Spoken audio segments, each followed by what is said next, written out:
l'intensification des énergies, ça bouge. Le contrôleur connaît des véritables difficultés pour le regard de l'intérieur représentant une observation de soi. Ainsi, il rejette pratiquement ses erreurs et préfère les attribuer vers autrui le rendant coupable. Il est devenu difficile de vivre dans un monde où des gens assassinent son prochain au nom du manque d'examen de conscience. D'accord, nous saisissons que nos blocages résultent de traumatismes les plus divers, comme par exemple le décès d'un proche ou la disparition soudaine des biens et financières. Évidemment, tout ceci vient d'une peur de la disparition, de la mort finalement, et d'une douleur par conséquent. Alors nous contrôlons sans cesse, ou plutôt nous voulons complètement vampiriser chaque moment dans les passions, les cultes, les croyances, pour un désir de réalisation quasi obsessionnel. Ne pas voir ce qui est, c'est refuser d'écouter sa douleur, alors nous continuons dans la continuité des énergies de contraire définissant nos accumulations, nos acquisitions et nos chagrins. Mais parce qu'aussi nous avons une activité vraiment bancale et morcelée, car nous refusons de voir vraiment ce qui est, c'est-à-dire l'idée de la mort qui voile notre conscience ordinaire. Commençons par discerner deux fonctionnements d'esprit si vous le voulez bien. Le premier concerne celui de l'égo-contrôleur qui procède à l'effort pour une affirmation de son individualité. Plus son monde extérieur devient insignifiant au sens de la sensibilité de la vie et plus l'aspect de son ego prend de la consistance.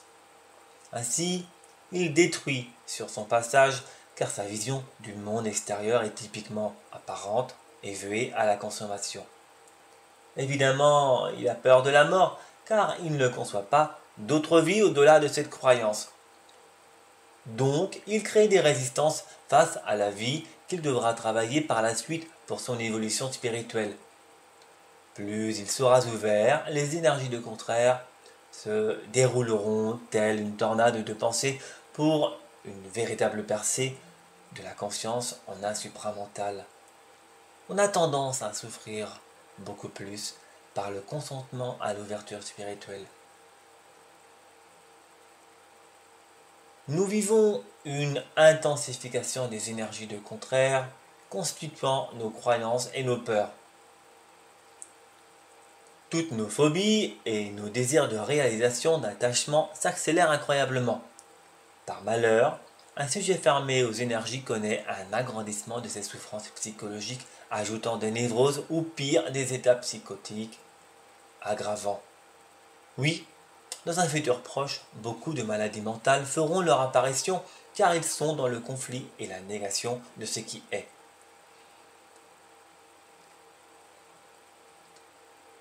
Il n'y a pas de chemin menant à la quête de soi, car il résulte d'une seule observation passive du mouvement de nos pensées.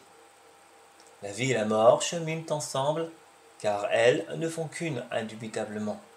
Mais nos croyances formulent toute idée de peur de la disparition de nos acquisitions. Il y a un aspect important à comprendre pour notre évolution spirituelle et elle ne résulte pas d'une croyance autoritaire. C'est la réussite de l'intégration de l'invisible dans le visible par le succès de l'observation uniquement, sans le passage à l'interprétation qui fausserait toute compréhension. Puisque l'ego ne peut observer, alors entraînons-nous à la flamme de l'attention et sur nos rapports que nous avons à l'instant présent, faisons un acte de relation. Certainement le connu ne peut rencontrer l'inconnu. Il est donc nécessaire de mourir à l'évidence de nos croyances, de tout le connu totalement. Vous comprenez ? L'observation est justement cette énergie incroyable de l'inconnu faisant doucement une percée de la conscience pour un nouveau fonctionnement qui est le contact direct. Ce n'est pas l'utilisation de la comparaison ou de la nomination appartenant au mécanisme de la conscience ordinaire, mais bel et bien celui du nouveau. vos rapports conjugaux se compliquent. Vous avez des difficultés relationnelles avec vos collègues de travail. Vous avez envie de faire l'amour de plus en plus. Vous avez une envie forte de réaliser votre désir. Ne cherchez plus de raison à cela. C'est justement l'accélération des énergies de contraire.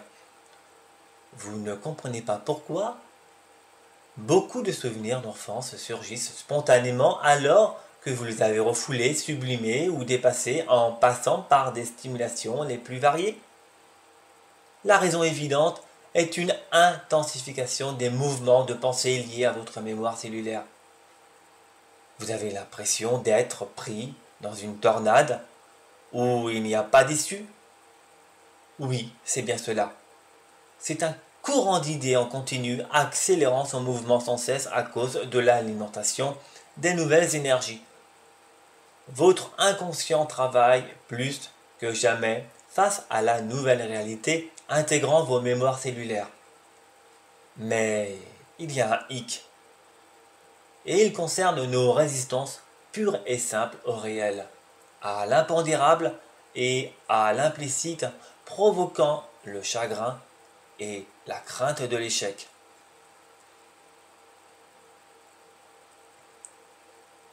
Tous les petits centres que nous sommes se dynamisent plus intensément, tels des atomes vibrants avec leurs électrons autour. De même, tout ce qui nous arrive de l'extérieur vient très rapidement, comme ce qui correspond aux attentes de l'intérieur de l'individu. Tout bouge sans cesse avec une rapidité vertigineuse.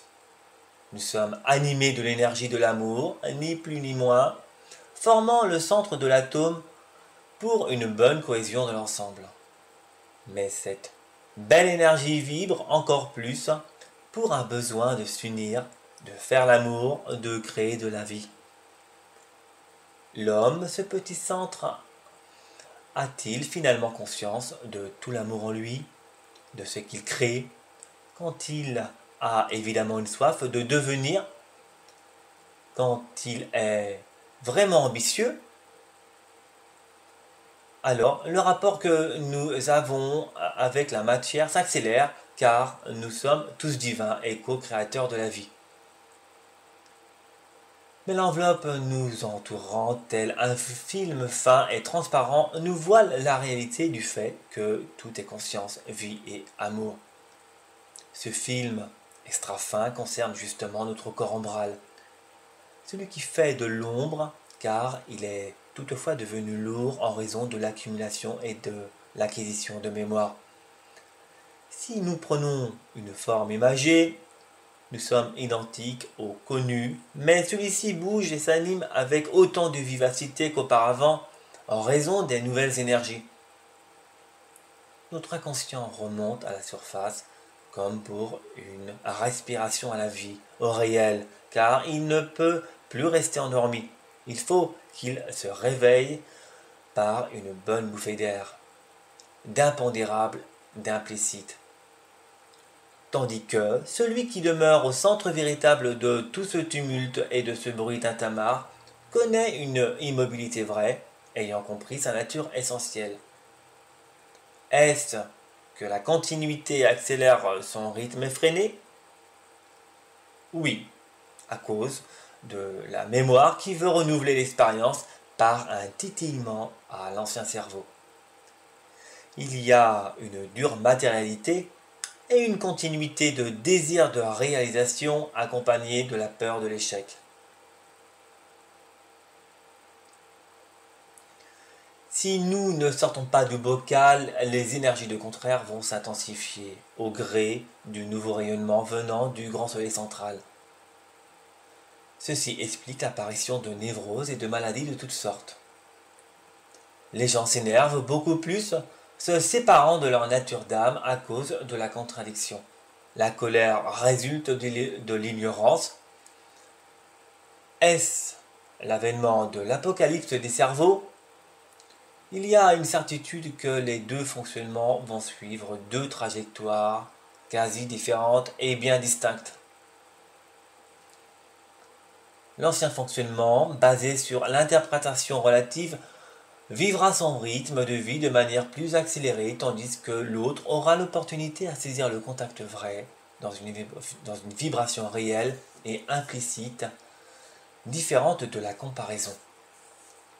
Tous les petits centres connaîtront intensément leur aventure sur l'espoir et le désespoir amenant le chagrin, la continuité, le désir de réalisation avec la crainte, l'ivresse des cultes, le besoin et l'utilisation à la stimulation pour une immobilité fausse.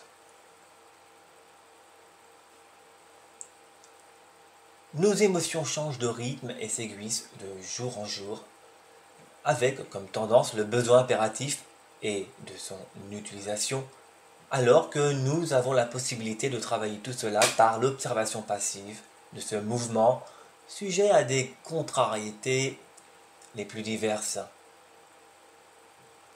Finalement, nous créons un vortex, attirant les énergies invisibles à nos sens semblables à une roue énergétique.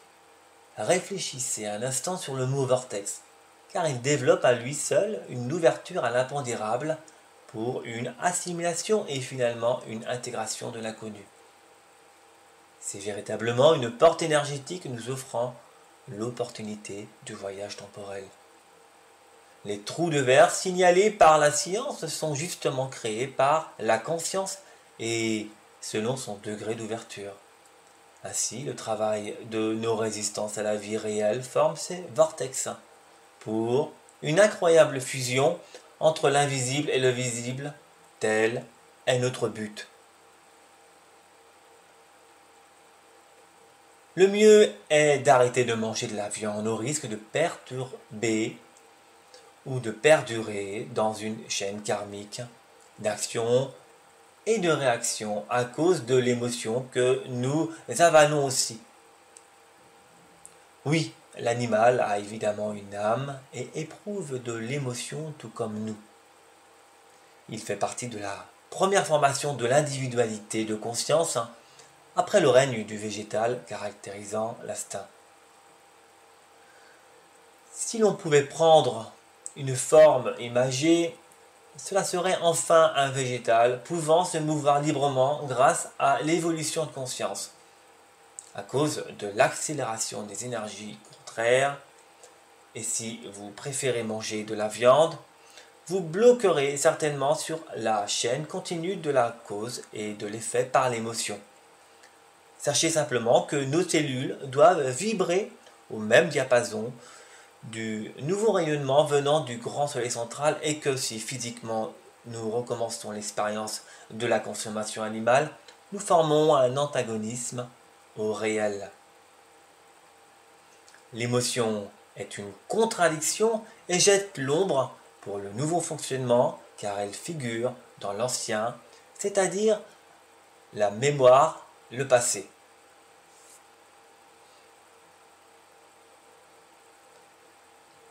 Pourquoi dire que le végétarisme est une croyance alors que nous parlons de l'émotion antagoniste à l'ouverture de conscience puis à la déprogrammation cellulaire?